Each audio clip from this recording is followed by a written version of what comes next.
గోవింద గోవింద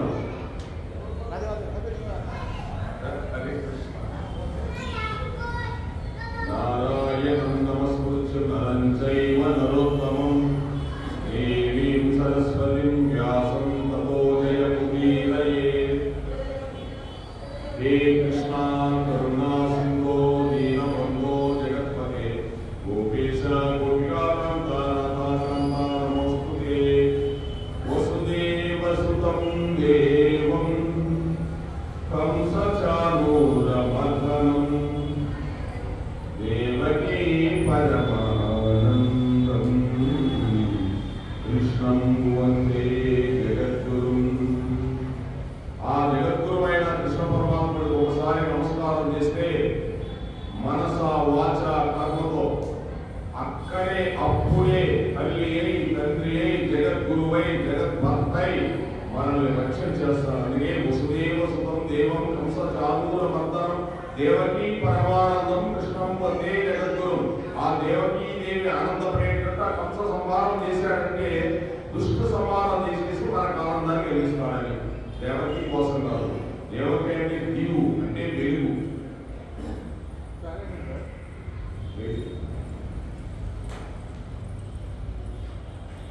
జయ శ్రీ కృష్ణ చైతన్య ప్రభు నిత్యానంద శ్రీ అద్వైత గదాధర శ్రీవాసాది గౌర భక్త బృంద.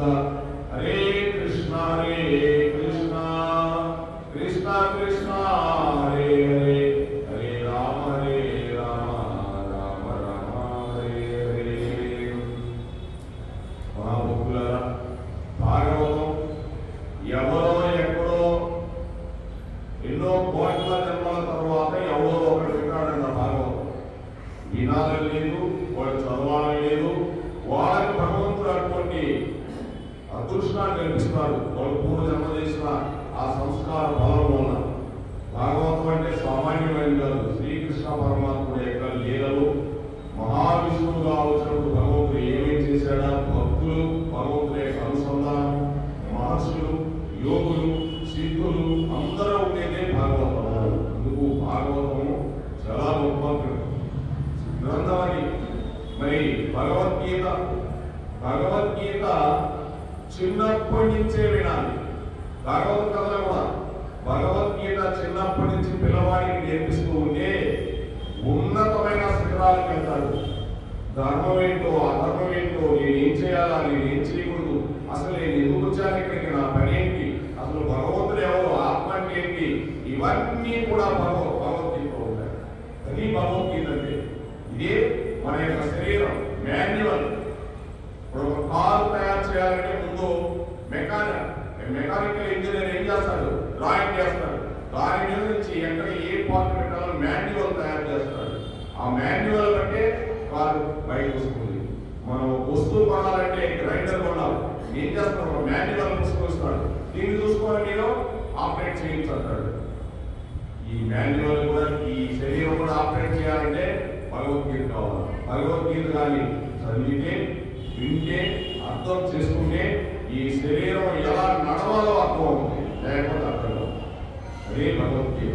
భగవద్గీత అంతా మన యొక్క శరీరం గురించి. మన శాస్త్రం అంటే భగవద్గీతే. భగవంతుడు భగవద్గీతలో 8వ అధ్యాయంలో చెప్తున్నాడండి. 8వ అధ్యాయం చాలా గొప్ప అధ్యాయం అండి. తస్మా సర్వేషు కాలేషు మామనుస్మరయుధ్య మయత్వితమనో బుద్ధి మామే వైశ్యస్య సంశయం.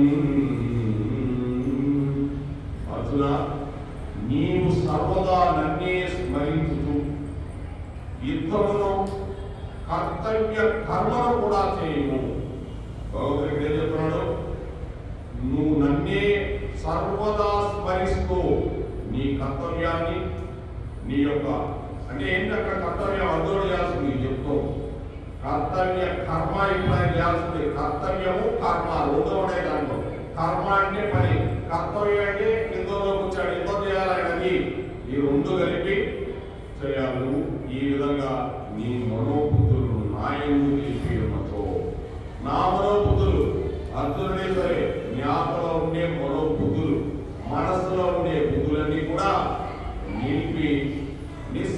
నిస్సందేహముగా నన్ను పొందుతావు. అలాగా నువ్వు నింపితే నిస్సందేహంగా, సందేహమే లేదా నన్ను పొందుతావు అంటున్నాడు. అంటే ఇక్కడ ఏం చెప్తున్నాడు భగవంతుడు? అర్జునుడు ఎంతో చెప్పని ఆయన రూపంలో చెప్తూ మనందరికీ కూడా చెప్తున్నాడు కృష్ణ పరమాత్మ. ఇది అర్జునుడికి చెప్పింది కాదండి, మనకు చెప్పింది. అర్జునుడికి ఏమవసరం? అర్జునుడు ధరించేది కూడా నేనే అర్జున అన్నాడు, ధరించేది కూడా నేనే అన్నాడు. ఇంకా అర్జునుడికి ఏమవసరం? అర్జునుడిని అర్థం పెట్టుకొని మనకు చెప్తున్నాడు. ఏం చేయాలి? నీవు సర్వదా నన్ను స్మరించుతూ, భగవంతుడు స్మరిస్తూ ఏం చెప్పాడు ఇక్కడ? నీ కర్తవ్య కర్మను కూడా చేయాలి. నన్ను స్మరించడమే కాదు, నీ కర్తవ్య కర్మను కూడా చేయాలి. పదాలను ఆలోచించి హరే కృష్ణ హరే కృష్ణ కృష్ణ కృష్ణ హరే రామ హరే రామ రామ రామ హరే హరే తప్పదు. అది చేస్తూ నీ డ్యూటీ నుంచి నీ వ్యవహారం అంతా చేయి, నీ సంసారాన్ని నడుపు. ఇక్కడ అక్కడ ఎంతో మంది సంసారం నడపాలి అర్జునుడికి ఇంకేం పని లేదు. మనం కూడా ఇదే సంసారం. మన ఏమో యుద్ధం చేయమంటున్నాడా? లేకపోతే జవాన్లుగా పోయి మన యుద్ధం చేయాలా? లేదు. మన కర్తవ్యం ఏముందో దాన్ని నడుపు అంటున్నాడు. అది అర్థం చేసుకోవాలి మనం.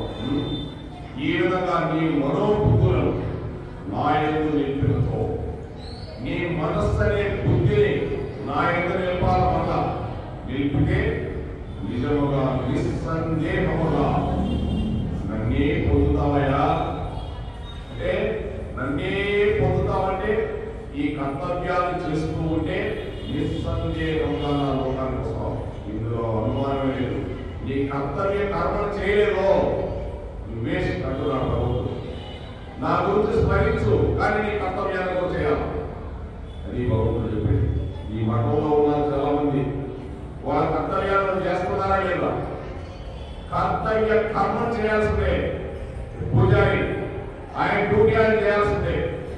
3:30 లేవాల్సిందే, స్వామికి శ్రీకారం చేయాల్సిందే, అన్ని చేయాల్సిందే.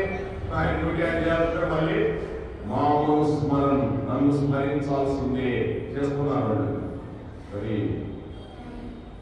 మహేంద్ర ప్రభు గారు ఏం చేస్తున్నాడు?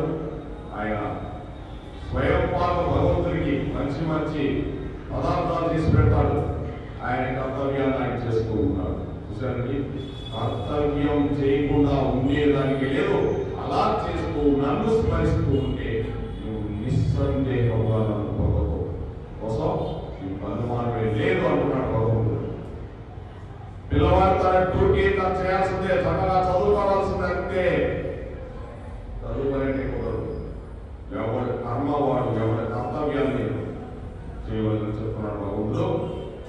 అంతేకాకుండా ఇంకోటి చెప్తున్నాడు, అభ్యాసయోగ యుక్తేన చేతసా నాన్యగామినా పరమం పురుషం దివ్యం యాతి పాతాను చింతయన్.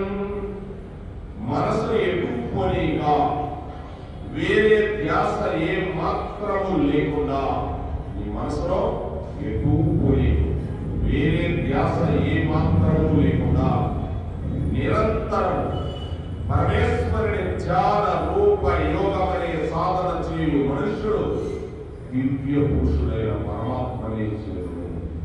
భగవంతుడు మనస్సు ఎక్కువ పోనీక. ఇందాకేం చెప్పాడు భగవంతుడు? నీ కర్తవ్య కర్మను కూడా చేస్తూ నీ మనోబుద్ధులన్నీ కూడా నా ఎదురు పెట్టుకున్నాడు. ఇక్కడ ఏం చెప్తున్నాడు? నువ్వు మనస్సును ఎక్కువ పోనీక వేరే ధ్యాస ఏమాత్రమో లేకుండా దేని మీద ఉంటేనే. నేను ఈరోజు వంట చేయాలంటే వంట మీదనే ఉండాలి. టీవీలో ఫోన్లో మాట్లాడుతూ ఉంటే ఉప్పు ఎక్కువ వేసేస్తా, కారం ఎక్కువ వేసేస్తా, పసుపు ఎక్కువ వేసేస్తా, ఏం చేస్తారో నాకు తెలియదు. అందుకోసం ఒక పక్క టీవీ వాడుతుంది, ఒక పక్క సెల్ ఫోన్ వస్తుంది, ఒక పక్క ఇలా పెట్టుకొని కట్టేస్తుంటా. ఏంది ఇంకా వంట చేసేది? దానికి ఎన్ని పురుగులు ఉన్నాయి ఎవరో తెలుసు. అందుకోసం నీ మనస్సు అనే దాన్ని ఎక్కువ పనికేడు. దాన్ని నిరంతరము పరమేశ్వరుల రూప యోగం అనే సాధన చేయు మనుష్యుడు ఆ పరమేశ్వర రూప ధ్యాన యోగం. ఆ పరమాత్ముడికి ఒక రూపం ఉంది, దాని మీద నీవు ధ్యాన రూప యోగము సాధన చేయాలి. నువ్వు సాధన చేస్తే దివ్య పురుషుడైన పరమాత్మనే చేయను. అటువంటి మనుష్యుడు అర్జునుడు చెప్పాడు. ఏమన్నా అర్జునుడు చెప్పిన అటువంటి మనుష్యుడు దివ్య పురుషుడైన పరమాత్మనే చేరును. ఎవరా దివ్య పురుషుడు? భగవంతుడు చెప్పారు, ఎటు మనసును పోనీక నిరంతరము పరమేశ్వరుని ధ్యాన రూప యోగమనే. ఈ ధ్యానం ఇప్పుడు మళ్ళీ ధ్యానంతో చెప్పాడు. అలా భగవంతుడి మీదనే పెట్టాలి మనసు. ఎవడు పక్కన ఉన్నాడో, ఎవడున్నాడో, ఎవడో లేడు, ఆ విధంగా ఏ పని చేస్తున్నా కూడా కాన్సన్ట్రేషన్. ఒక రైలు ఉందండి, రైలు ఎన్ని ఫీట్లు ఉంటాయండి? బాగా ఉంటే 40 ఫీట్లు పైన ఉంటుంది, లేకపోతే 30, 40 ఉంటాయి. ఇంజన్ ఒకటే ఉంటుంది. డ్రైవర్లు ఇద్దరు ఉంటారు. ఒక్కొక్కసారి ఒక నిద్రపోతుంటాడు, ఒకడు ఎంతో ఉంటాడు. ఈ 40 ఫీట్లో ఉండే 2000 మంది 1500 మంది కూడా ఆ డ్రైవర్ మీద ఆధారపడి ఉంటారు. ప్రాణాలు అతను ఏ మాత్రంగా కొద్దిగా కురికేసినా కూడా ఎక్కడ ఎన్ని కిలోమీటర్ల స్పీడ్ వెళ్ళాలో అన్ని కిలోమీటర్లు వెళ్ళాలండి. రైలు పట్టాలు నేర్చుకోవద్దు. ఒకసారి డౌన్ లో వెళ్ళిపోతుంది 60 కిలోమీటర్స్. ఇక్కడ ఓన్లీ 60 కిలోమీటర్స్ కేఎం పిచ్చి మాత్రమే పోవాలంటాడు. అక్కడికి వచ్చాక డ్రైవర్ 2, 3, 5, 6 కిలోమీటర్ల దూరంలో చూసుకోవాలా? అంటే ఇక్కడే కాస్ట్ చేసుకున్నాడు. 60 కిలోమీటర్లు వెళ్ళాలి, 150 కిలోమీటర్లు వెళ్తున్నాడు. వెళ్ళిపోయాడుకో గుర్తుగా వెళ్ళిపోతుంది. ఇంకే డ్రైవర్ ఎంత అప్రమత్తంగా ఉండాలో చూడండి. మనసు కాన్సన్ట్రేషన్ లో ఉండాలి. అది భగవంతుడు చెప్పేది. ఏదైనా కాన్సన్ట్రేషన్ లేకపోతే నువ్వు భగవంతుని ఎన్నటికీ చేరుకోలేవు. పరమాత్ముడు చెప్పేది భగవద్గీత అంత కఠినంగా ఉంటుంది, చాలా సులువుగా ఉంటుంది భగవద్గీత తెలుసుకుంటే. చెప్తున్నాడు అందుకోసం ఆ దివ్య పురుషుడు ఆయన పరమాత్ముని అటువంటి మనుషుడు చేరుకున్నాడయా అని భగవంతుడు చెప్తూ ఉన్నాడు. ప్రయాణకాలే మనసాచలేన భక్త్యాయుక్తో యోగబలేన చైవ భ్రువోర్మధ్యే ప్రాణమావస్య సమ్యక్ సతం పరమం పురుషం సైతే దివ్యం. అట్టి పరమభక్తుడు అంత్యకాలమునందు యోగ బలము చేత భృకుటి మధ్య మన ప్రాణములను స్థిరముగా నిలిపి. ఇటువంటి పరమభక్తులు ఇందాక చెప్పిన పరమభక్తులు అంత్యకాలమందు చివరి వయసులో యోగ బలము చేత అతను చేసిన యోగం. యోగం అంటే బలం కాదండి, కండరాల బలం కాదు. యోగం అనే బలం నువ్వు చేసిన భగవంతుని మీద ఆ యోగాన్ని ప్రయోగం చేసే మనస్సు వీటన్నిటి పెట్టేది చాలా బలంగా ఉంటుంది నీలో. అంటే దేన్నైనా ఎదుర్కొనే శక్తిస్తాడు భగవంతుడు. అటువంటిది నువ్వు నిలబడిపోవు. భృకుటి మధ్య మన ప్రాణములను స్థిరముగా నిలిపి. భృకుటి మధ్యలో ఇక్కడండి ప్రాణాలని స్థిరంగా నిలుపుతావు.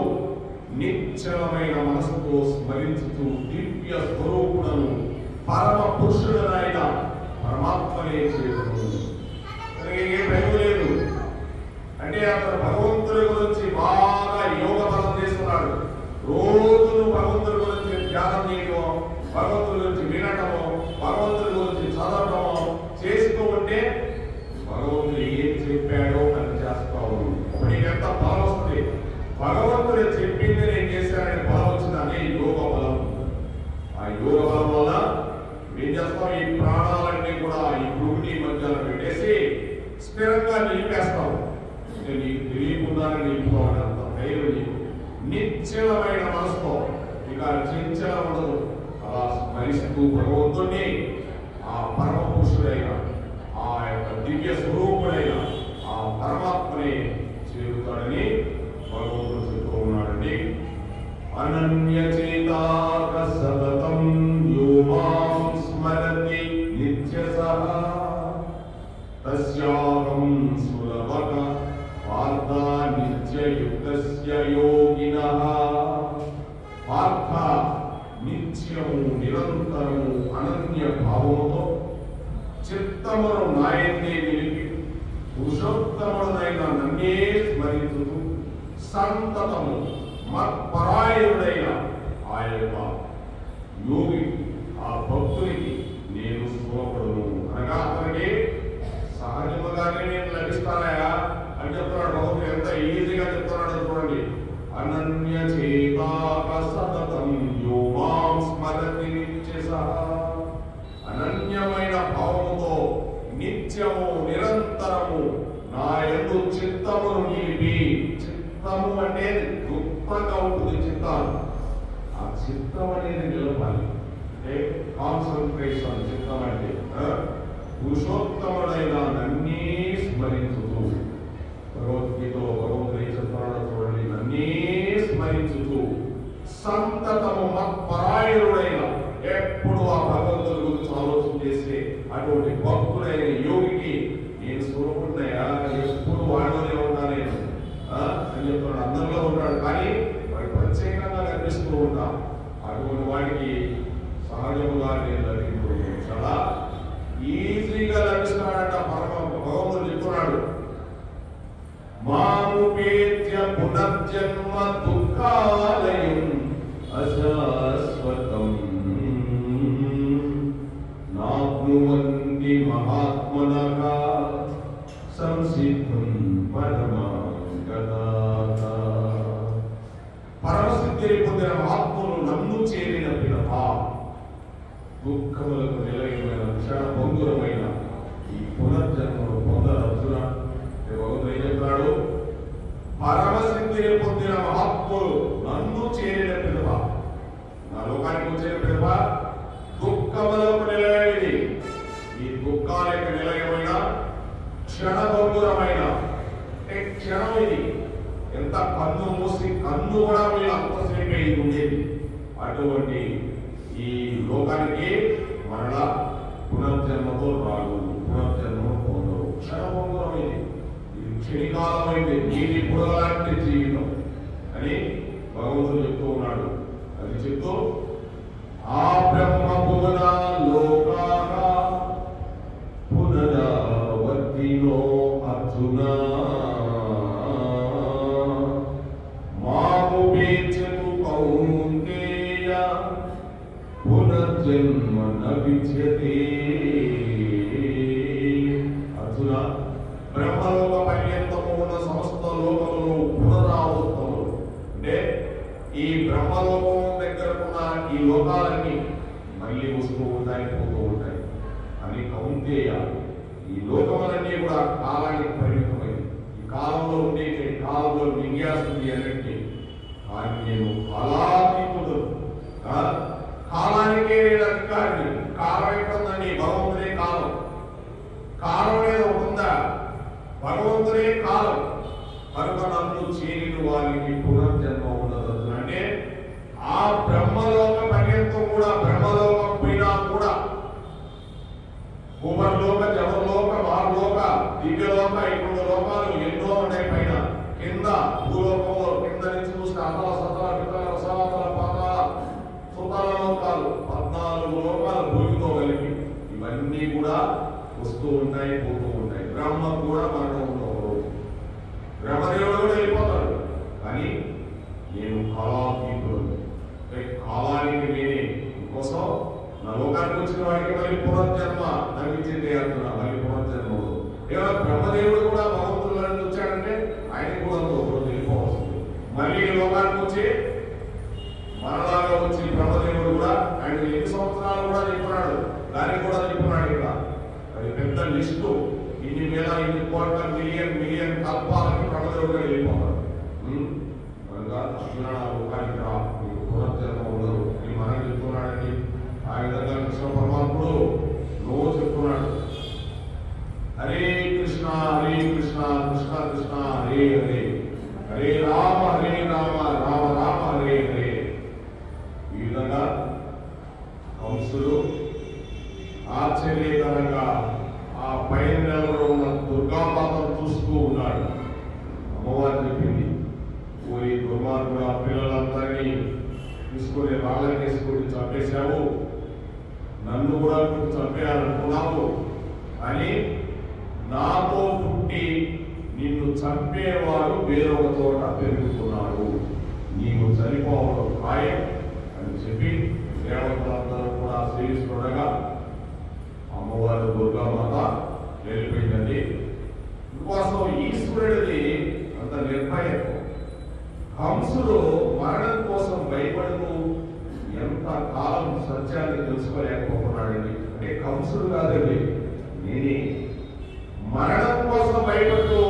సత్యాన్ని తెలుసుకోలేకపోతున్నాడు. సత్యం అంటే భగవంతుడు. భగవంతుడు తెలుసుకోలేకుండా కాలంలో వెళ్ళిపోతున్నాను. నేను ఇక్కడే ఉంటాను అనుకుంటాం. ముసల వయసు వచ్చినా కూడా ఇంకా ఉంటాను అనుకుంటాను. నేను అది మానవ సహజం కోసం ఎంత కాలం మృత్యువుకు భయపడి ఇక్కడ సత్యాన్ని తెలుసుకోలేకపోతున్నాడు. సత్యం అంటే భగవంతుడు. కంసుడు తెలుసుకోలేకపోతున్నాడు. కంసుడు కూడా నేను ఇక్కడే ఉండాలా, నేనే అనుభవించాలా అని కోరికల కోసం ఆయన భగవంతుని పక్కన పెట్టేసి నేనే అనుకున్నాడు. కంసుడు కోసం మనం కూడా ఈ కోరికల కోసం తిరుగుతూ భగవంతుని పక్కన పడేస్తున్నాము. కోరికలు కాదండి, విపరీతమైన కోరికలు. ప్రతి మానవుడికి కోరిక అనేది ఉంటుంది. ఆ కోరిక నశించాలంటే ఇందాక భగవద్గీతలో ఏం చెప్పాడు? ఆ జన్మ కావాలి. అటువంటి జన్మ అంటే యోగులలో ఉండాలి. అటువంటి జన్మ ఏదో ఒక జన్మలో ఇస్తాడు భగవంతుడు. భగవంతుడి కథలు వింటూ ఉంటే ఏదో ఒక జన్మ నీకు ఇచ్చేస్తాడు నెక్స్ట్ జన్మలో. అంటే నీకు ఆ బుద్ధి కలుగుతుంది. భగవంతుడి ఎలా కలుగుతుందంటే వినాలి. భాగవతం భగవద్గీత వింటూ ఉంటే ఓ ఇలా ఉన్నాయా భగవద్గీతలో, ఇంత ఉందా అక్కడ ఊరికే భగవద్గీత చూడండి. అందుకోసం ఆ రోజులు కోర్టులో భగవద్గీత పెట్టేవాడు. భగవద్గీత పెట్టి దీని మీద నేను నిజంగానే సత్యం చెప్తాను, అబద్ధం చెప్పమంటాడు. మనం ఒకవేళ చూడలేకపోయిన సినిమాలో చూసేవాడు. ఆ రోజు భగవద్గీత పెట్టేవాడు. ఏదైనా పెట్టేవాళ్ళ, పురాణం పెట్టేవాళ్ళ, బైబిల్ పెట్టేవాళ్ళ, ఇంకొకటి ఏమైనా పెట్టేవాళ్ళు, ఏది పెట్టేవాళ్ళు? భగవద్గీత. ఈరోజు ఉందా? లేదు. పెట్టేవాళ్ళు లేరు. అక్కడ చేయడం లేదు. బ్రహ్మగారు చెప్పినట్టు. ఎందుకంటే మొదలు కూడా చెప్పాలి. కక్కయ్య గారు రోజు బాధపడుతుంటే నన్ను అక్కగా సూటిగా ఇల్లుగా అంటున్నారమ్మా, స్వామి మా గతించే అన్నాడు. కక్కయ్య గారికి వెళ్ళిపోయాడు బ్రహ్మగారు. మాలపల్లికి వెళ్ళిపోయాడు. నేను చూశాను మాలపల్లి కూడా. అక్కడికి వెళ్ళి కక్కయ్య గారికి వెళ్తే స్వామి వారిపై ఆ మంచం మీద కూర్చున్నాడు బ్రహ్మగారు.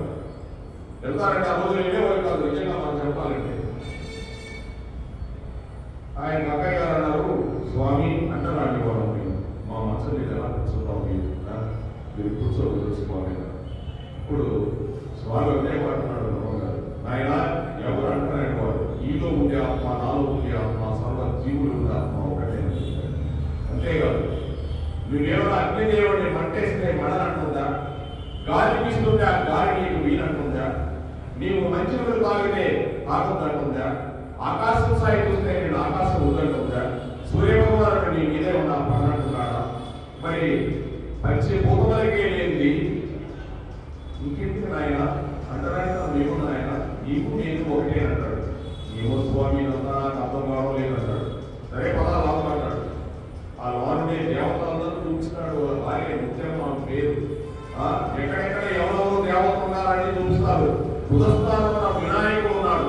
ఇది వేళ జపం చేస్తున్నాడు అంటాడు. బుధస్థానం అంటే మూలాధారం చెప్పారు.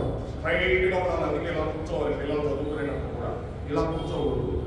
ఆ స్ట్రైట్ గా ఉంటే వెన్నెముక స్ట్రైట్ గా ఉంటుందండి. ఎప్పుడు వెన్నెముక స్ట్రైట్ గా ఉందో మనిషికి ఆరోగ్యం బాగా పెరుగుతుంది. అందుకే స్ట్రైట్ గా కూర్చోమని వాళ్ళు అవుతుంది.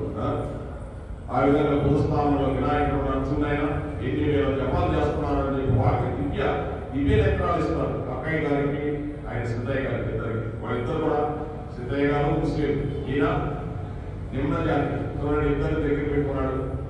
సంఘ సంస్కర్త మామూలుడు కదా. ఆయన చూపించాడు. ఓ దేవుడు ఉన్నాడు స్వామి, పైకి రా అన్నాడు. బ్రహ్మదేవుడు చూపించాడు. స్వామి బ్రహ్మదేవుడు ఉన్నాడు, పైకి రా అన్నాడు. పైకి చూస్తే ఈ గర్భంలో ఎవరున్నాడు? మహావిష్ణువు వెలిగిపోతున్నాడు. పైకి రమ్మన్నాడు. ఇక్కడ జీవుడు ఉన్నాడు, ఇక్కడ రుద్రుడు ఉన్నాడు, ఇక్కడ ఆగ్నేయ చక్రం ఉన్న స్వామి ఇంకా పైకి పోన్నాడు. ఇక్కడ సంవత్సరాలు వెలిగిపోతుంది స్వామి అన్నాడు. అర్థమైనా దేవతలందరూ నీలోనే ఉన్నారు. మరి అంటరాని వాడు వెంటనే ఆవిడ వర్తించేసి బయటకు వచ్చిన తర్వాత అయితే మా పరిస్థితి ఏది స్వామి అని అడుగుతారు. అడిగితే రాబోయే రోజుల్లో మీరే రాజ్యాలు పరిపాలన చేస్తారని ఆలోచించిన వరమే. ఈ రోజు ఈ ఇచ్చిన వరం కాదు, అంబేద్కర్ గారికి వచ్చింది కదా. వాళ్ళందరూ పుట్టింది కూడా ఆయనే. మాలకి మంచంలో బ్రాహ్మణులు ఒక పేట అంటాడు. అయిపోయింది స్టోరీ మొత్తం అయిపోయింది. అందుకే ఈరోజు చూడండి, నేను చెప్తున్నా కదా, ఆయనకి సీఎల్ లెటర్ రాయించాక చాలా మంది చూసే నేను రాసిన తీసుకున్నా అటువంటి రోజు చూసేవాళ్ళ వాళ్ళకి ఏం తెలియదు. అంటే వాళ్ళకి ఏంటంటే డబ్బు కావాలి. ఇప్పుడు చూడండి, మీరు కలెక్టర్లు, ఎండి ఎవరు చూసినా కూడా వాళ్ళే. మొట్టమొదటి తర్వాత మన రాష్ట్రపతి వెంకటరామన్ మద్రాసులో ఉన్నాయన, ఆయన నిపుణులు చేస్తారు. అడుగులో ఎంతమంది చేశారు, పరిపాలన చేశారు వాళ్ళు. కనుక భగవంతుడు ఏం చెప్పాడో జరగాల్సిందే, అంతే. దానికి తిరుగులేదు, అంతే. దాన్ని మనం ఏం చేస్తాం? కనుక ఈరోజు భగవంతుడి గురించి చెప్పుకుంటూ, ఈ కంసుడు గురించి చెప్పుకుంటూ ఎంతకాలం మనం బయటకు పోతామని సత్యాన్ని గ్రహించలేక వెంటనే కంసుడు పరిగెత్తుకుంటూ దేవకి వసుదేవుల దగ్గరికి వచ్చాడు. వచ్చి చూసావా బావా, ఆశ్చర్యం, రేపు పొద్దున ఈ 6 పిల్లల్ని నేనే చంపేశానంటాను. నేను చంపిన వాడిని ఎవరి కర్మ వాడిని తీసుకెళ్తుంది బావా అనేసాడండి. అంటే 6 కర్మ అలా ఉందా బావా, నేనేం చేశాను? నిజంగానే కంసుడు నోరుతో అన్నాడు, తెలియక అన్నాడు, వాడి కర్మ అలా ఉంది. బ్రహ్మదేవుడు సభలో తగ్గారు, తగ్గినందుకు రాక్షసుడు కడుపుని జన్మిస్తున్నారు వాళ్ళు. ఆ జన్మే కారణేయుడు. కారణేయుడు వల్ల మళ్ళీ హిరణ్యకశిపుడు వల్ల మళ్ళీ వసుదేవుడు ఆయన శాప వల్ల, ఆ వసుదేవుడు వల్ల మళ్ళీ ఆయన శాపించాడు హిరణ్యకశిపుడు. ఎవరైతే మొట్టమొదటి జన్మ బిడ్డలు అన్నారో వాళ్ళని సమస్యలు పోరా అన్నాడు. ఇదంతా చాలా విచిత్రంగా ఉంది కదా. ఈ భగవద్గీత వల్ల అలాగే ఉంటుందండి. కోసం మాట్లాడేటప్పుడు తల్లిదండ్రులు కానీ ఎవరైనా కూడా, బిడ్డలు కానీ ఎవరైనా కూడా ఎక్కడైతే పూలను అడగకూడదు. పూలను అడగది తదాస్తుగా జరుగుతూ ఉంది. సరే, ఇవన్నీ దాంట్లో ఉన్నాయి. సరే, నా అదృష్టం కొద్ది వారి మరణములకు నేను హేతువయ్యాను బావా. నిజంగా నేనే చంపగలిగిన వాడైతే ఎరువుల తిప్పి కొట్టినప్పుడు ఈ అమ్మాయి చిన్నపిల్ల ఆడపిల్ల చంపగలిగి ఉండేవాడి కదా. ఈ పిల్ల చూడు బావా, పైకి నేనేమో చంపినా పైకి పోయి నన్ను చంపేవాడు ఎక్కడో పుట్టాడని నా మీద చెప్పి వెళ్ళిపోయింది. చూడు బాబు, నేనేమన్నా చేశాను? నన్ను చంపేవాడు ఎక్కడో పుట్టున్నాడంట. బాబా, ఏమి అనుకోవద్దు, నువ్వు నన్ను క్షమించు అన్నాడండి. అలా అంటున్నాడు, కానీ మనసులో అనుమానమే. గుడ్లుపాటుతో వాళ్ళిద్దరికి నమస్కారం చేసి తాళాంచములు తీసేసి ఇంటికి వెళ్ళిపోయి మీరిద్దరూ సంతోషంగా ఉండండి అని వాళ్ళని పంపించేశాడండి. పంపించేస్తే చూడండి, దుర్గామ్మ చెప్పింది, నువ్వు చంపేవాడు ఒక చోట పుట్టున్నాడు, నువ్వు చనిపోవడం ఖాయమని చెప్పేసింది. ఎక్కడండి? పక్కనే ఉన్నాడు. ఎవరైనా దారితో అక్కడే ఉన్నాడు కృష్ణపరమాత్ముడు. ఎవరికి తెలుసు ఎక్కడ ఉన్నాడని? మీ పక్కలోనే కూర్చోవచ్చు కృష్ణుడు. ఇప్పుడు నాకు తెలుసా? తెలియదు. ఆయన లేవలేవు సామాన్య విషయం. అవతల నందవజంలో ఆశ్చర్యకరమైన సంఘటన జరిగింది. ఇప్పుడు దాకా కంసుడు అయిపోయింది, మధుర అయిపోయింది. మనం ఇప్పుడు నందవజానికి వెళ్తూ ఉన్నాం, గోకులానికి. కృష్ణ పరమాత్మ అక్కడ ఆవిర్భవించి ఉన్నారు. నందవజంలో ఉన్న వాళ్ళందరికీ ఒక్కసారిగా తెలివి వచ్చింది. వస్తే వాళ్ళు లేచి చూసి పిల్లాడు పుట్టాడు అనుకున్నారు. ఈ పిల్లవాడు ఏమీ అడగలేదు, యశోద పొంగిపోయింది. ఎంత అదృష్టమా, ఇన్నాళ్ళకు నాకు కొడుకు పుట్టాడు అనుకుంది. నందవజంలో ఉన్న వాళ్ళందరూ పరమసాత్వికులై ప్రేమముక్తులై ఉంటారు. మధురలో ఉన్నవాళ్ళు కృష్ణుడు వచ్చేంత వరకు రాజసగుణంలో ఉంటారు. అంటే మధురంగా ఉంటారు. మధురలో ఉండేవాడు మధుర పదార్థాలు తింటూ మధురంగా ఉంటారు. నందవజం అంతా భక్తులతోనూ, గోవులతోనూ, దూడలతోనూ, ఎద్దులతోనూ ఉండి అక్కడ ఉన్న వాళ్ళంతా కూడా మంచి భక్తులై అమాయకులుగా ఉంటారు. అమాయకత్వం అంటే ఏమీ తెలియనట్టు కాదండి. అమాయకుడు అంటే చాలా అందరికీ మేలు చేసేవాడు. అది అమాయకత్వం అంటే. వారికి ఏమీ తెలియదండి. వాళ్ళందరూ పొంగిపోయారు. ఎలా పొంగిపోయారు? ఏమినో ఫలమే ఇంత పొద్దునొక వార్త వింటి అవలలారా, వేణులనక మన యశోద చిన్ని మగవాడు కనినట. చిన్ని మగవాడు అంట ఆయన. చూచివత్తమమ్మ సురతులారా. గోపకాంతులందరూ మహా సంతోషపడిపోయారు. ఎప్పటి నుంచో తన కొడుకు లేని యశోదానందుడు పెట్టుకున్నారంట. వాళ్ళకు కొడుకు పుట్టాడు. మనందరం కూడా పరిగెత్తుకుని ఆ యశోద ఉన్న గృహానికి వెళ్దాం అని అంటున్నారు. ప్రసూతి గృహంలోకి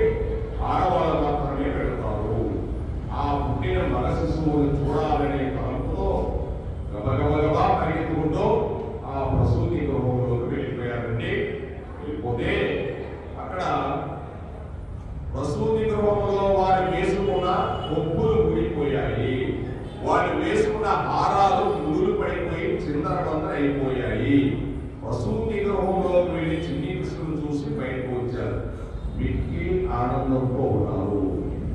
అయితే వాళ్ళ నందప్రభు కొడుకు పుట్టాడనే ఆనందంతో వాళ్ళు పాలు తీసి ఒకరి మీద ఒకరు కొట్టేసుకున్నారు, నెయ్యి తీసి ఒకరి మీద ఒకరు కొట్టేసుకున్నారు, పెరుగు తీసి ఒకరి మీద ఒకరు కొట్టుకున్నారు, వెన్న ముద్దలు తీసి ఒకరి మీద ఒకరు కొట్టుకున్నారు, నీళ్ళ కడవలు కుమ్మరించుకున్నారు, వసంతములు ఆడుకున్నారు, బయటకు వచ్చి ఒకళ్ళతో ఒకళ్ళు చెప్పుకుంటున్నారు. అబ్బా పిల్లవాడు ఎంత బాగున్నాడే, యశోద పక్కన పడుకున్నాడు చూశాను, బుజ్జి బుజ్జి పాదములు, నల్లని మేఘం ఎలా ఉంటుందో అలా ఉన్నాడే, అడికాళ్ళు పువ్వులు పట్లం కట్టినట్టుగా ఎర్రగా ఉన్నాయి, చిన్ని చిన్ని వేళ్ళు, వాటి మీద తెల్లని గోళ్ళు, ఆ గోళ్ళల్లో ఎర్రగా కాంతి ఉంది, చిన్ని కాళ్ళు, మెత్తటి కాళ్ళు, ముడత పెట్టిన మోకాళ్ళు, చక్కటి మెత్తటి తొడలు, సన్నటి నడు, ముట్టుకుంటే అతి మెత్తగా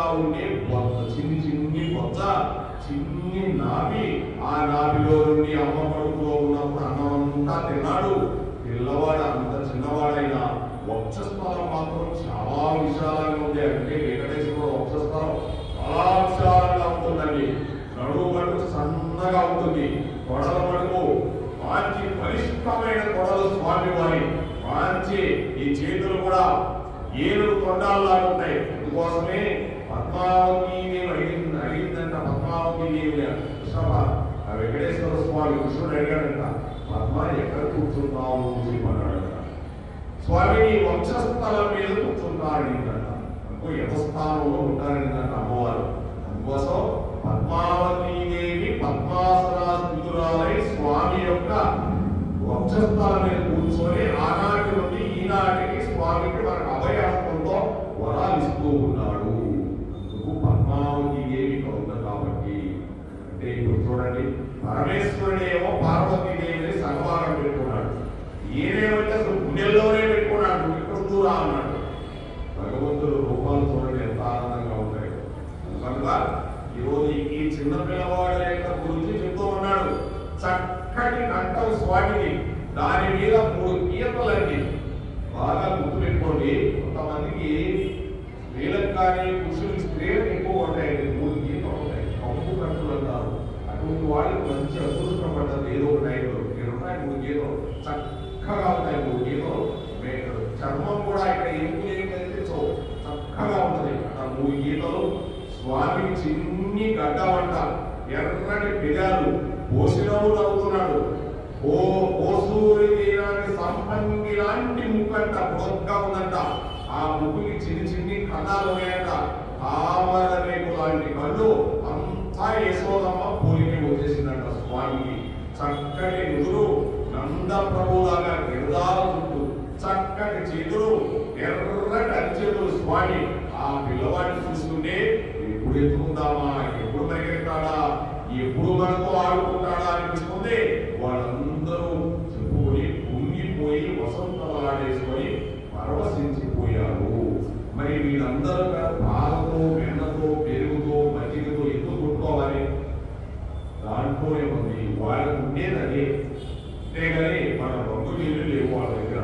పాలు, పెరుగు, వెన్న, నెయ్యి కొట్టుకుంటే అది చాలా గొప్ప విషయం అండి. అందుకే మీకు శ్రీరంగంలో వాళ్ళు స్వామి వారు ఒక టైంలో కొన్ని కారణాల వల్ల శ్రీరంగనాథు వారికి రాణి లక్ష్మీదేవి రాణికపోతే వీళ్ళిద్దరికి అటు ఇటు గొడవ జరిగి అక్కడ తీసుకుంటారు శ్రీరంగం, నీ మీద నీ కూడా పడితే ఆ టైంలో పోతే వాటి నుంచి పాలు, పెరుగు, వెన్న ఒకరి మీద ఒకటి వస్తుంటుంటారు. ఆనాడు కృష్ణుడు అలా తడిపేశారంట. ఈ రోజు ఎలా తడిపేశారో చూడండి, గోకులంలో ఏం చేశారో ఈ భూమి మీద అదే చేస్తారు. అంతేగాని వేరే చేసేదానికి లేదు. అందుకే శ్రీరంగంలో ఒక టైంలో అలా చేసుకునే ఉన్న ఆ సమయంలో ఎందుకు పోయినారు పుష్పాలు తరుపులుంటే వాస్తున్నారు, మా మీద కూడా విసిరేశారు. అంతే తెలియదు, మనకు తర్వాత చెప్పాడు కదా ఆయన ఎలా జరుగుతుంది ఏం జరిగింది. దానివల్ల చాలా ఉపయోగాలు ఉన్నాయి. ఈ విధంగా వసంతాలు ఆడుకుంటారు వాళ్ళు, భగవంతుడు పుట్టాడు. బయట నందప్రభు పొంగిపోతున్నాడు, నా కదా ఇలాంటి కొడుకు పుట్టాడని అందరూ ఆడవాళ్ళు చెప్పుకుంటుంటే బయట ఉన్నాడంట. ఆయన వింటున్నాడు. అందుకే కదండి తండ్రి వెళ్ళాలి వాళ్ళకి. వీళ్ళందరూ పోయిన తర్వాత ఎటువంటి కొడుకు పుట్టాడా నీకు, ఎటువంటి అమ్మాయి పుట్టిందా, ఒకసారి చూసిరాబోయే అంత అయిపోయిందిలే, ఏం లేదు, శుభ్రంగా అంతా స్నానం ఏమో చేసి శుభ్రంగా కృషి చేస్తున్నారు, మీ అబ్బాయికి ఇస్తారమ్మా అంటారు. ఎంత పొంగిపోతాడో ఆయన కొడుకుని చూసుకొని. ఈ విధంగా నందుడు చాలా ఆనందమైపోయి భక్తులందరినీ పిలిచాడంట, బ్రాహ్మణులందరినీ. పెద్ద పెద్ద బ్రాహ్మణులు గోవుల్ని అందరికీ ఎంతో మందికి గోదానం చేసేసాడంట. కొడుకు పుట్టాడు కదా, కోసం ఆయన గోదానం చాలా చేసేసాడంట. చాలా ఆవులు ఉన్నాయి ఆయన దగ్గర, కొన్ని లక్షల ఆవులు గోదానం ఉన్నాయి. ఇస్తే ఆ పిల్లవాడి జాతకం చూడమని అడిగాడండి నందుడు. నీ కడుపు నిండిపోయిందయ్యా, లేక పుట్టిన నీ కుమారుడు గొప్ప లక్ష్మీ సంపన్నుడు అవుతాడు, లక్ష్మీదేవి వీనిదే. అంత గొప్ప ఐశ్వర్యవంతుడు అవుతాడయ్యా, ఎటువంటి వీరుడైనా ఓడిస్తాడు, గొప్ప దీర్ఘాయుర్దాయం కలిగి ఉంటాడు. పిదప బ్రాహ్మణుడు అందరూ కూడా ఆశీర్వచనం చేశారంట ఆ పిల్లవాడికి. నందుని కోటలో దుందుకులు మృగై బయటంతా గొల్లపడుతులు ఆనందంతో వసంతంలో ఆడుకుంటున్నారు. అయితే అసలు సంతోషం అంతా ఎవరిదంటే ఆ భూగోళంలో వేళ్ళురికి మసలు లేఖలు మల్లడి గురి వెంకటేయ మద వృషంభులు పెళ్ళుగా మొదవలు పొదగుల చల్లించలి పాలు సంభవమేళన్. అసలు సంతోషం అంతా ఎవరంటే చిన్ని చిన్ని గోడలు. కృష్ణుడు మేము ఒకేసారి పుట్టాం, మేము 2 రోజుల ముందు పుట్టాం. మేము కృష్ణుడి కన్నా పెద్ద. మా అదృష్టం ఏంటంటే రేపటి నుంచి మేము పరిగెత్తుకుంటూ ఉంటాం. ఆయన మనస్సుల దర్శనం చేయనటువంటి పాద పద్మంలో ఉన్న మహాపురుషుడు ఎవరు? స్వామి కూడా మనస్సును కూడా దర్శనం చేయలేని పాద పద్మంలో ఉన్న మహాపురుషుడు ఆ గోవిందుడు.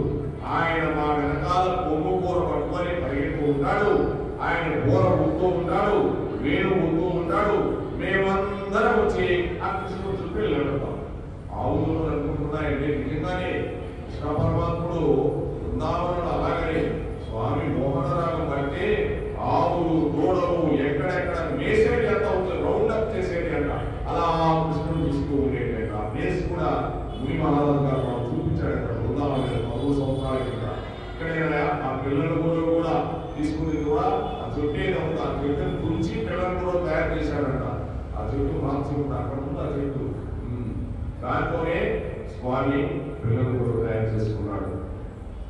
ఆయన మా వీపుల మీద చేయి వేసి సేవ తీరుస్తాడు. ఇలా అంటాడు. అందుకే ఆవులోకి చూడండి, మీరు ఇలా అంటారండి, ఆవులు ఎంత ఆనందంగా ఉంటాయో. కింద గంగలో దగ్గర ఇలా అంటా ఉండండి, ఇలా వారెత్తుకొని ఆనందంగా నామని పెట్టేస్తాడు. ఎంత అదృష్టం అండి, గోమాతల దగ్గరికి వెళ్ళి ఆ పరిచయాలకి ఎంత అదృష్టం అసలు. నిజంగా ఆ గంగలో గారి ఇలా అంటా ఉంటే రోజు 5 నిమిషాలన్నా మనలో ఉండే బీపీ పోతుందంట. నాడీ మండలంలో నుంచి ఆవులో ఉండే ఆ యొక్క గొప్ప ప్రసరణ జరిగి మన రక్త ప్రసరణ ఎలా నడవాలో అలా స్లో డౌన్ లేకుండా కరెక్ట్గా నడుస్తుందంట రోజు. కానీ అనగలిగితే మనం అందుకేసి గోమాత అంతా చాలా గొప్పదండి. అందుకే గోమాత మీద చేయి వేసి ఇలా నిమిరామనుకో మనలో ఉన్న పాపకర్మలన్నీ ప్రక్షాళనైపోతాయి. ఎందుకంటే గోమాతలో అంతమంది దేవతలు ఉన్నారు, ఆ పవర్ అంతా మనకి ఇచ్చేస్తారు గోమాతలో. అందుకే గో సంపద మించింది ఇంకొకటి లేదండి. ఆయనకి చెమట మనకి ఆ కృష్ణ పరమాత్ముడు ఒళ్ళంతా మట్టి అడ్డుకుంటుంది. ఆయన ఆవులతో ఆడుకుంటాడు, మేము ఆయనతో ఆడుకుంటాం. మాకు గడ్డి పెడతాడు. ఈ బ్రహ్మాండంలో మా అంతా అదృష్టవంతులు ఎవరున్నారని ఆవులు అనుకుంటున్నాయి. ఈ ఆవులు కూడా దేవతలేనండి, ఎవరు లేదంట అని నందపల్లిలో ఆవులన్నీ ఎగిరెగిరి ఆడుతున్నాయి. చూడండి మన పల్లెల్లో కూడా ఆవులు అంటే 4 కాళ్ళు ఎగురుతండి, ఎగిరి గొంతులేస్తా ఉంటాయి. మన సాంబయ్య గారు గోశాలలో ఇక్కడ వెళ్ళి సృష్టించాలి పాపకి చెప్పారు కదా. ఇందాక సాయంత్రం పోయించాం ఆఫీస్ ఆయన ఒక ఆయన తీసుకోపోయి ఆయన గది చూస్తే ఆయన 6,000 పదాలు ఇచ్చాడు. ఆయన ఇచ్చేసేయని చెప్పేసి ఉంటాయి, ఎగురుతున్నాయి, 4 గోడలు ఉంటున్నాయి చక్కగా. ఆ బూతులకి ఎదురికి ఆనందం వేసేసినంత కృష్ణ పరమాత్మ ఇలా ఉండాలి. రేపటి నుండి మాకు ఆనందంగా గడ్డి పెట్టాడు. మా గంగడోలు దువ్వి మా చిన్ని కృష్ణయ్య పట్టు పంచి కట్టుకొని వేణువులు దొప్పుకొని కొమ్ము కూరను చక్కగా పెట్టుకొని మాకు గుడికి పెట్టి తాగండి అని మా గంగడోడు తన చేతితో సున్నితంగా రాస్తుంటే మేము గుటకాలు వేస్తుంటే లక్ష్మీదేవి పడినప్పుడు పొంగిపోయి ఏ చెయ్యి ఉన్నదో ఆ చెయ్యి మా కంట వరకు రాస్తుంది లేదండి. ఆ వెంకటేశ్వరుడు ఆ లక్ష్మీదేవి మీద చెయ్యి వేస్తే ఎటువంటి చెయ్యో ఆ చెయ్యి ఈ రోజు మా మీద పడుతుంది. హాయిగా మా గంగడవుతున్నాడు అని ఎంతో ఆనందంగా అనుకుంటున్నాయంట. మా వీపిని గుర్తాడు, మా డొక్కలని గడ్డితో నింపుతాడు, కుడుస్తాడు. మేమంతా ఎంత అదృష్టవంతులమో. ఆయన బండిని మా పైకెక్కి మా మెడ మీద కాళీ పెడతాడు కదండి. బాగా నిజంగానండి బండి అలా ఎక్కి ముందు ఎదురు నుంచి నిలబడుతున్నాయండి. పల్లెటూరులో మనం కానీ చూస్తుంటే పల్లెటూరు వాతావరణం చూసాం కాబట్టి ఆ బండి వేసుకున్నారంటే ఎద్దులు పిలిస్తే రెండు ఎద్దులు వచ్చి ఎత్తు ఏమవుతుంది రెండు వచ్చి నిలబడుతున్నాయండి. ఆడి ఎత్తి దాని మీద పెట్టి పాపం అడ్డాలను పెట్టేవాడు కట్టేసారి తీసుకెళ్తాడు. నిజంగా ఆ బసవేశ్వరుడు ఎంత గొప్పవాడండి. నందీశ్వరుడు మనకి ఎంత సేవ చేశాడని, ఎన్ని పొలాలు పుణ్యాలు, ఎన్ని హలాలు పుణ్యాలు, ఏం చేశారు. నిజంగా ఎన్ని నమస్కారాలు చేసుకోవాలో ఆ పరమేశ్వరుడు నందీశ్వరుడు మనకు పంపించినట్టుగా ఆ గోమాత అనే దుర్గామాత మనకి గోమాత అంటే సాక్షాత్తు ఎంత ఆనందాన్ని ఇస్తుందండి. గోమాతలో ఎన్ని ఉన్నాయండి, పంచ గవ్యాలు ఉన్నాయి. మీరు ఆవు పంచకం తీసుకుంటే ఆరోగ్యం, ఆవు పైన ఆరోగ్యం, సాంబ్రాట్ వేసుకుంటే ఆవు మజ్జిగ ఆరోగ్యం, ఆవు పెరుగు ఆరోగ్యం, ఆవు నెయ్యి ఆరోగ్యం, ఆవులో ఉన్నాయి సమస్తం ఆరోగ్యమైనది. అందుకే ఈ ఉంచోడండి పైన ఈ గంగడోళ్ళంటే పైన మోపరం ఉందో చూడండి. ఆ మోపరంలో నుంచి సూర్య భగవానులో నుంచి తీసుకున్న ఆ సూర్యంలో ఉన్న శక్తిని తీసుకుంటుందంట. ఆ మోపరం ఏమి తీసుకోలేదంట. ఈ ఆవులు తీసుకోలేవు, మామూలుగా ఉంటాయి ఊపడం లేదు ఆవులు 5 డేస్ మోపరం నాటాలు ఉండాలి. అవి సూర్య భగవానులో ఉన్న శక్తిని తీసుకొని ఆ పాలలో పంపిస్తే ఆ పాలు పసుపు కలర్లో ఉంటాయి. ఆ పసుపు కలర్లోనే మన వ్యాధి నయమవుతుంది. సూర్య భగవాను శక్తి ఏది గ్రహించలేదు, ఒక్క గోమాతే గ్రహిస్తుందంట. అందుకు గోమాత అంత గొప్పది. ఈ విధంగా రేపటి నుంచి మాకు ఏం చేస్తాడు, మా బళ్ళు ఎక్కుతాడు కృష్ణ పరమాత్మ. నిజంగానే ఎక్కాడండి. బృందావనం వెళ్ళేటప్పుడు ఆయన బళ్ళని ఎక్కాడు మాతో తిరుగుతాడు. రేపటి నుంచి రోజంతా మాతో పడుతాడు. రాత్రి తెచ్చి మమ్మల్ని పట్టిపోయి కట్టేస్తాడు. కృష్ణుడు వెనక్కి తిరిగి మాకు గట్టి వేస్తా ఉంటాడు. బాగా గుర్తుపెట్టుకోండి, కృష్ణుడు వేస్తున్నాడు. అక్కడ గట్టి వేసాడండి. 5 ఏళ్ల పిల్లవాడి కృష్ణుడు గట్టేస్తుండేవాడు. బలరామ కృష్ణుడు ఆనాడు ఆ గోకులంలో 5 లక్షల ఆవు కూడా ఇద్దరు చెప్పింది. ఎక్కడ కట్టేశారో ఎక్కడ పెట్టారు అంటే ఎంత స్థలం ఉందో అంత స్థలం ఉంది గోకులంలో. కాకపోతే కుదించుకుపోయింది, అయినా ఉంది చాలా స్థలం ఉంది. మాకు ఎంతో సంతోషమైపోతుంది అని పెద్ద పెద్ద ఎద్దులు ఆకాశంలో చూసి అమ్మాని పెద్ద వచ్చాయంట. ఇస్తే అప్పుడు ఆవులు అన్నాయంట. మళ్ళీ ఈ ఆవులు ఏమవుతున్నాయి, పుట్టిన పిల్లవాడు ఎన్ని పాలు కావాలంటే అన్ని పాలు దొరికేటట్లు చూడండి, మేము ఎన్ని పాలిస్తామని సేరు పాలిచ్చే ఆవు రేపటి నుంచి 4 సేరు పాలేవడం ప్రారంభించిందంట. కృష్ణుడు పుట్టాడు కాబట్టి. అంటే లక్ష్మీ సంపద గురించి చెప్తున్నాడండి. లక్ష్మీ సంపద అంటే లక్ష్మి ఆయన హ్యాండ్ ఓవర్ లో ఉంటుంది. లక్ష్మీదేవి కాదు హ్యాండ్ ఓవర్ లో ఉండేది. ఇవన్నీ భగవంతుడి హ్యాండ్ ఓవర్ లో ఉంటాయి. అందుకే మనకి ఆ రోజుల్లో పల్లెల్లో మనకి ఏంటంటే పాడి, పశువు, పంట ఇవే మనకి లక్ష్మీదేవి. వాళ్ళ ఇంట్లో పాడిందంటే లక్ష్మీదేవే. ఎంత పాయడు అసలు ఆ పెరుగు, ఎర్రటి పెరుగు, మేగడ, పాలు ఇవన్నీ ఎందరికి ఇచ్చినా కూడా తాగుతుండేవాళ్ళు, తింటుండేవాళ్ళు. అది లక్ష్మీ సంపద అంటే. అది లక్ష్మీ సంపద గురించి చెప్తున్నాడు. అప్పుడు ఆవులు అన్నాయంట, ఈ విధంగా మేము ఎక్కడి నుంచి 1 సేరు ఇచ్చేది 4 సేర్లు ఇచ్చేస్తామనంట. ఎద్దులు పోటీగా చెప్తున్నాయంట. అంటే ఆ పిల్లవాడిని తీసుకెళ్లి పడుకోబెట్టి అక్కడ ఉన్న గోపకాంతులు ఇవన్నీ ఇస్తుంటే గోపాలకుడు నంద ప్రభుకి శుభాకాంక్షలు చెప్పడానికి బయలుదేరారు. అందరూ గోపాల బాలుడు అంటారు వాళ్ళు. గోపాలకుడు అంటారు. అందుకే గోపాల ప్రభు అనగా ఈ ప్రభు గారిని మనం గోపాలకుడు అటువంటి పేరు, గొప్ప పేరు గోపాల అంటే. అంటే గోవులు కాసేవాడు గోపాలుడు. గోవులు అంటే సామాన్య విషయం కదండి. ధర్మల భీమ, అర్జునుడు, నకుల సహదేవులు ఇద్దరు కూడా ఆనాడు ఆ యొక్క ఆస్థానంలో ఉన్నప్పుడు వాళ్ళిద్దరు కూడా గోపాల బాలుడై ఆవులు కాశారండి, దూడలు కాశారు. వాళ్ళు కూడా కంచుకములు తల చుట్టను కాంచన భూషాంబరములు గడు తెర ఎగర తెంచి గోపతో మంచి పదార్థములు కొనుచు మాధవు చూడను. ప్రభు ఇంటికి వెళ్తున్నాము కాబట్టి మనందరం టాప్గా తయారు కావాలి అని అందరూ కూడా తలకు బాగా దుక్కున్నారంట. మంచి కంచు కమ్మలు వేసుకున్నారంట, మంచి కోట్లు వేసుకున్నారు, మంచి మంచి ఆభరణాలు వేసుకున్నారు, ఉన్న వాటిలో పెద్ద అంచు పట్టి పంచులు కట్టుకున్నారు. వీళ్ళందరూ బయలుదేరి నంద ప్రభు దగ్గరికి వెళ్ళారు. నందవ్రజం అంతా అక్కడే ఉంది. వాళ్ళకి ఎంత సంతోషమో చూడండి. పుట్టిన పసిపిల్లవాడికి నీళ్లు పోయించడానికి ఏం చేస్తుంది? అమెరికాలో ఉన్న అమ్మమ్మని పిలుచుకోరమ్మంటది. అమ్మమ్మను పిల్లవాడికి నీళ్లు వేయాలంటే ఏమో కాదు. అందుకోసం పిల్లవాడికి నీళ్లు పోయడం అమ్మకే వచ్చు, లేకపోతే అమ్మమ్మకు వచ్చు, ఎవరికి రాదు. ఇప్పుడు నందవ్రజంలో కృష్ణ పరమాత్మకు నీళ్లు పోయాలి. ఎవరు వస్తారు? అందరికన్నా ముసలి వాళ్ళు, కడుపు చలవ ఉన్న వాళ్ళు వస్తారు. కడుపు చలవ అంటే 10 మంది బిడ్డలని 10 మందిని పెంచి 10 మందిని పోషించి మంచి ఆరోగ్యంగా ఉన్నారు.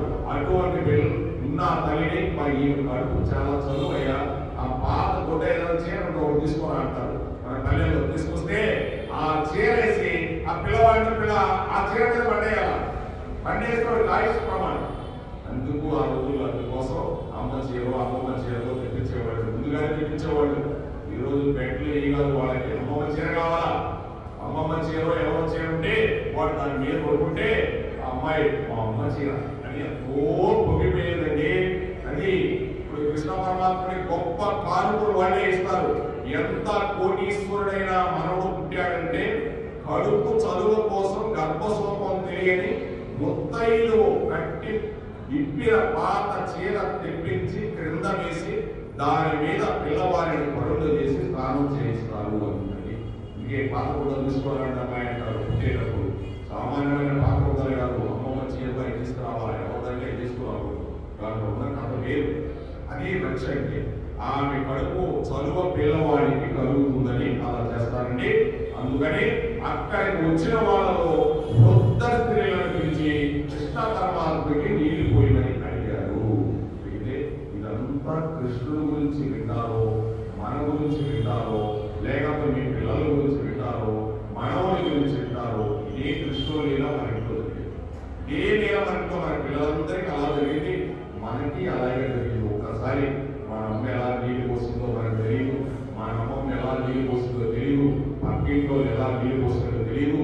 మనం నిజంగా అనుకుంటే ఇక్కడ దాకా గుడ్డెత్తేసి పాపం మన అమ్మ నిజంగా స్త్రీ అంటే పిల్లవాడిని పండేసుకొని చక్కగా నీళ్లు పోసేవాడు. అందుకోసం వారికి ఎన్ని నమస్కారాలు చేసుకోవాలండి. స్త్రీతత్వానికి కోటి నమస్కారాలు చేసుకోవాలండి.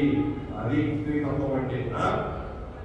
ఈ విధంగా చంటి పిల్లలకి నీళ్లు పోయడానికి చాలా అనుభవం ఉండాలండి. ఎటువంటి పోసేదానికి లేదు. అందులో మనవడికి నీళ్లు పోస్తుంటే ఎంత టీవీ ఎంత దర్పం ఉన్న తాతగారైనా ఒకసారి వెళ్ళి చూసి పొంగిపోతాడు. మనవడికి నీళ్లు పోస్తుంటే ఆడవాళ్ళు కాళ్ళు దాపుకొని తొడల మీద పడుకోబెట్టుకొని వారి ఉక్కిరి పిక్కర అయిపోకుండా చెయ్యి అడ్డం పెట్టి తల మీద నుంచి నీళ్ళు పోయాలి. ఇలా పోయాలి అంటే ఇలా నీళ్ళు పోయాలి. తల తగలకూడదు. మళ్ళీ వాటికి ఒంటి నిండా సాంబ్రాన్ని వేసి వచ్చి ఉయ్యాలలో పడుకోబెడతారు. స్నానం అయిపోయిన తర్వాత ఇంకోటి నీళ్ళ స్నానం చేసేందుకు వాడు అలిసిపోయి పడుకుంటాడు. బాగా నీళ్ళు పోసేస్తే వేడి నీళ్ళు చక్కగా అలిసిపోయి ఆ శిశువు పడుకుంటాడండి. అలా పడుకున్నప్పుడు తండ్రి వచ్చి తన కొడుకును చూసుకొని పొంగిపోతుంటాడు, లేకపోతే కుమార్తెను చూసుకొని పొంగిపోతుంటాడు.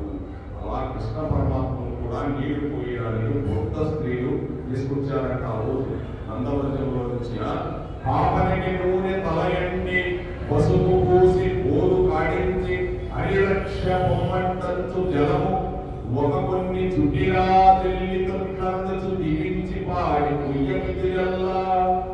వృద్ధులైన స్త్రీలందరూ కృష్ణుడిని ఒడిలో కూర్చోబెట్టుకొని మెడ సరిగా నిలబెట్టి ఒళ్ళంతా నూనె రాశారంట. అందుకే చిన్నపిల్లవాడు చూడండి, వాడికి మెడ సరిగ్గా నిలబెట్టాలి, లేకపోతే కోడి మెడలాగా ఇలా అనుకుంటాడు. మనందరం కూడా అలా అంటారండి. కోసం చిన్నపిల్లవాళ్ళు పట్టుకోవాలి, చాలా జాగ్రత్త కూడా మెడలా పెట్టుకోవాలి. వాడిని మెడలా పెట్టుకొని ఒళ్ళంతా పుయ్యాలి, ఒళ్ళో పూసుకొని. చూడండి అంతా ఈ శరీరం చూడండి ఎలా పెంచారు మనల్ని. ఇటువంటి శరీరం పెంచినందుకు తల్లిదండ్రులకి, అమ్మమ్మలకి, నాయనమ్మలకి, పక్క వాళ్ళకి, మనకి సేవ చేసిన వాళ్ళకి మనకి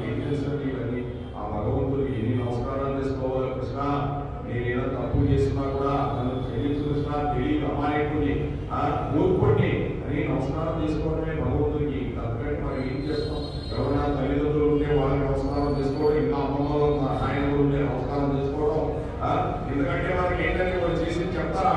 ఇలా కృష్ణ లీల జరుగుతుంటే మన ఇల్లు కూడా మనకు అర్థం అవుతుంది. అదే కృష్ణ తత్వం అంటే నువ్వు ఈ విధంగా అయినా నువ్వు ధరిస్తావు, ఆ విధంగా ఉన్నా ధరించుకోవు. కృష్ణుడు వల్ల కదా నేను అందుకే పరమాత్ముడు లీల వినాలంటే నీకు ఏ అవతారము లేదు. ఇంకా అందుకే స్వయం భగవాన్ కృష్ణస్తు భగవంతుడి కిందకి దిగి చిన్నప్పటి నుంచి ఏం చేయాలా పుట్టుకలో నుంచి అన్ని చూపించి కృష్ణావతారం అంటే కృష్ణ అవతారంలో స్వయం భగవాన్ ఎలా పుట్టాడు, ఎలా వెళ్ళిపోయాడు మొత్తం. అందుకే స్వయం భగవాన్ కృష్ణస్తు జీవితం అలా చేశాడు భగవంతుడు. మనకి ఆయన జీవితాన్ని చూపించాడు, మనకి ఇలా ఉంటుందని చూపించాడు భగవంతుడు. అందుకే భాగవతం వింటూ ఉంటే మన పాత రోజులన్నీ గుర్తులు వస్తూ ఉంటాయి. ఈ విధంగా వాళ్ళంతా వృద్ధ స్త్రీలైన వాళ్ళందరూ కృష్ణుడి గుడిలో కూర్చోబెట్టుకొని శుభ్రంగా వాళ్ళంతా మంచి ఎండపూసారంట స్వామి వారికి.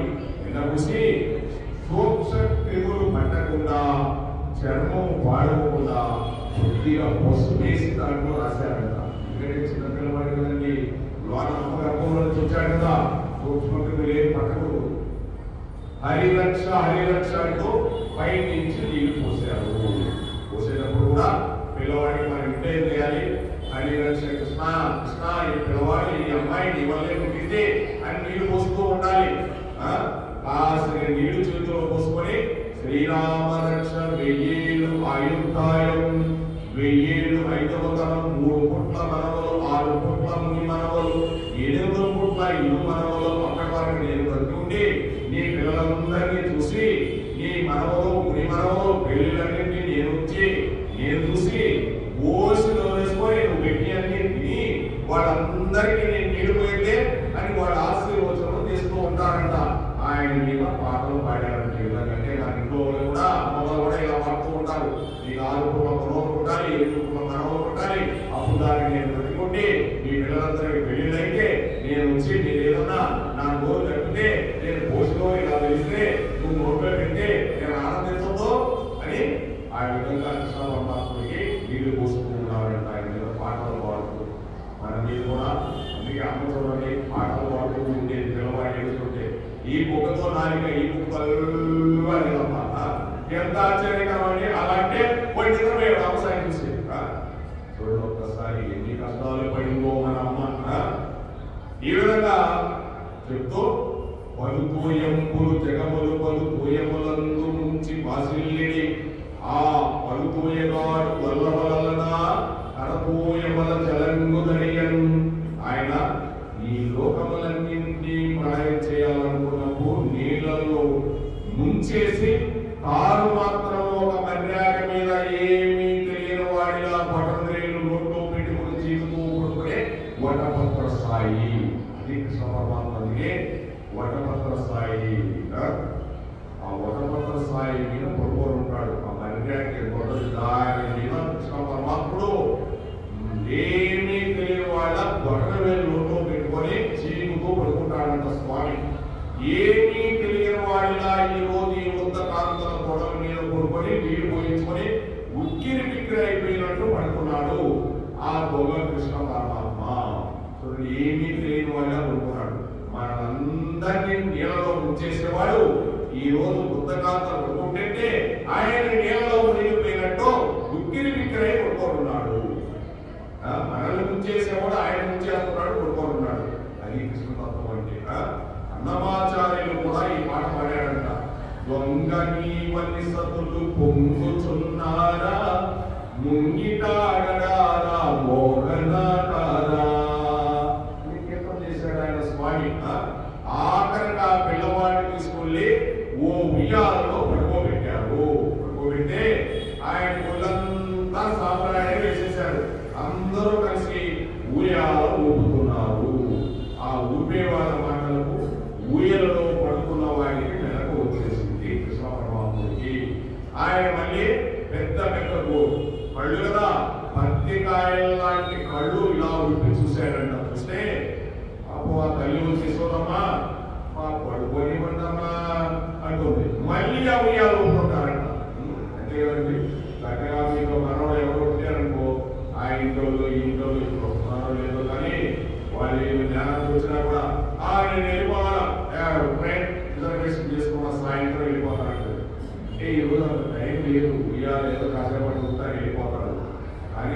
రోజుల్లో పిల్లవాడు పుట్టాడంటే పక్కింట్లో ఆ వచ్చి కాసేపు ఉయ్యాలు పిల్లలకి మాట్లాడుకొని ఎంతో ఆనందంగా ఉండేవాడు. ఈ రోజు ఎక్కడంతా ఉయ్యాలు లేదు, ఆ ఉయ్యాలు కూడా లేదు, ఆ మసం మీద పడేస్తారు కదా.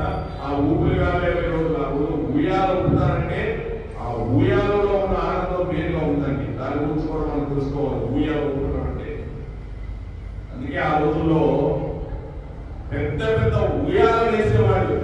ఎందుకంటే చెట్టుకి యాప చెట్టుకో చింత చెట్టుకో వేసి అంటే మనం జరిగిపోయింది అదేదో కార్యక్రమం, ఆడవాళ్ళకి చేసే కార్యక్రమం.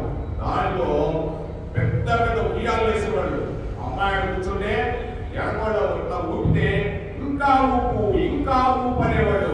ఊపితే ఈ ఉయ్యాలు ఎక్కడికో వేరు, మళ్ళీ అమ్మాయి ఇలా వచ్చింది, మళ్ళీ ఊపు అనేది. ఆ ఊయలు ఎత్తికేస్తారంటే ఈ గర్భం చూడండి, ఆ ఊపికి గర్భం సాగుతుందట.